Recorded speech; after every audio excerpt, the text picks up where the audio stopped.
All-Star Western number 20, written by Justin Gray and Jimmy Palmiotti, art by Moritat. So last issue, Booster Gold became sheriff of a small town, and a group named the Clem Hootkins Gang came in and robbed the town and killed a bunch of people. So now Booster Gold is asking for Jonah's help to go get Clem Hootkins. This issue picks up and Clem's dead.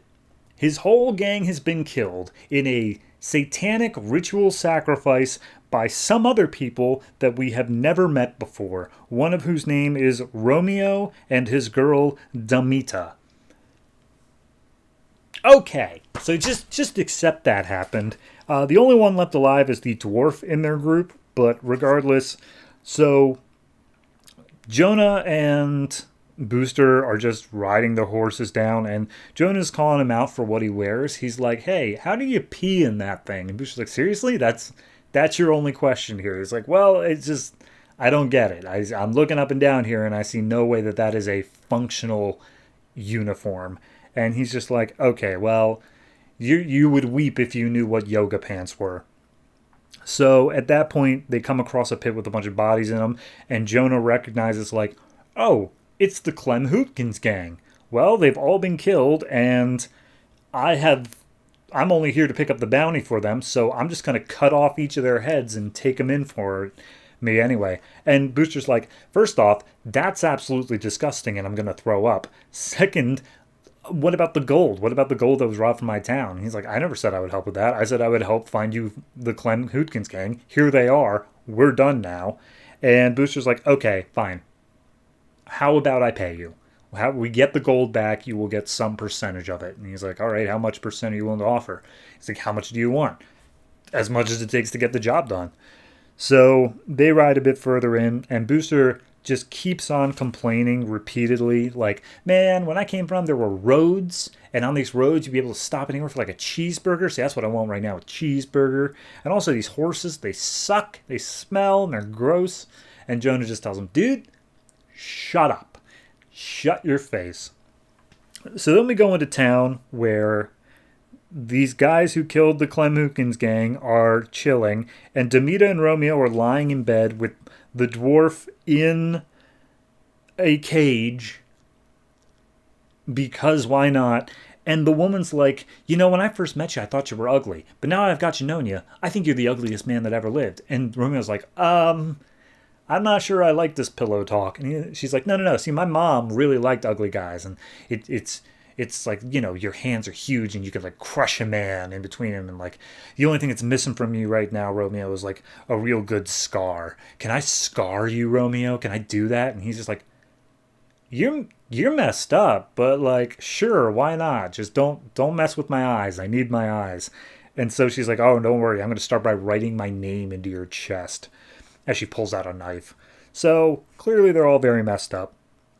So night's fallen. Jonah and Booster arrive in town. Booster's using his thermal goggles, and he tells Jonah, like, oh, there's 24 people, 15 guys, 9 women. They're hiding there, and there. And he's like, how the hell do you know all that? And he's like, it's part of the goggles. And Jonah's like, give me the goggles. Let me see. He's like, no, it's part of the suit. All this is all wired up as one. So Jonah's like, okay, well, we'll go in, we'll shoot, you can tell me where they are, I'll shoot them all up, we'll take the treasure and we'll go. But Booster doesn't want to kill anybody. He's like, look, I know a lot, I don't remember a lot about my time before coming here, but I know I'm not a murderer. Nobody's going to die tonight. And Booster's like, they have guns. Somebody's going to die tonight, and either it's you or them. And so Booster says, okay, well, what if we just wait until they're asleep and then sneak in? And he's like, you are more than welcome to, but sneaking is not my thing, so I'll hang back here. So night falls, Booster sneaks in.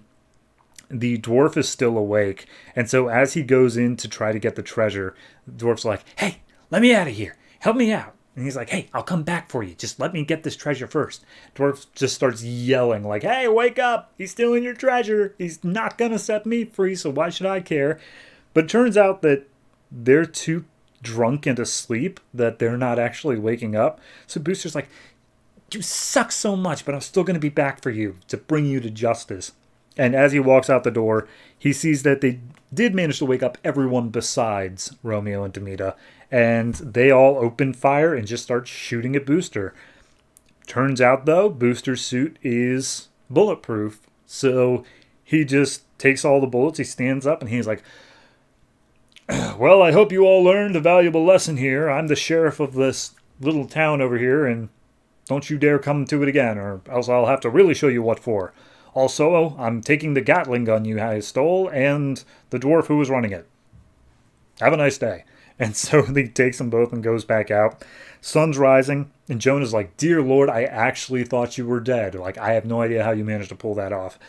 And he's like, all right, there's one more thing we got to take care of. I'm going to kill the dwarf, and I'm taking him in for the bounty. And Booster's like, well, now, hold on. I'll pay you the bounty, but he's going to go and face justice. We're not just going to kill people we don't like, Jonah. And so they ride off and they do their thing.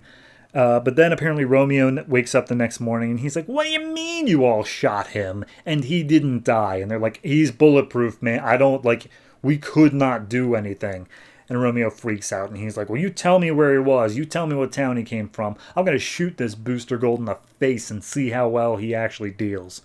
So Booster's troubles are not over yet. So can I just point out here that I spent a lot of last issue praising, like, oh yeah, I really like this Clem Hootkins gang. Like, they got a lot of crazy things going on. I like the way they're doing it.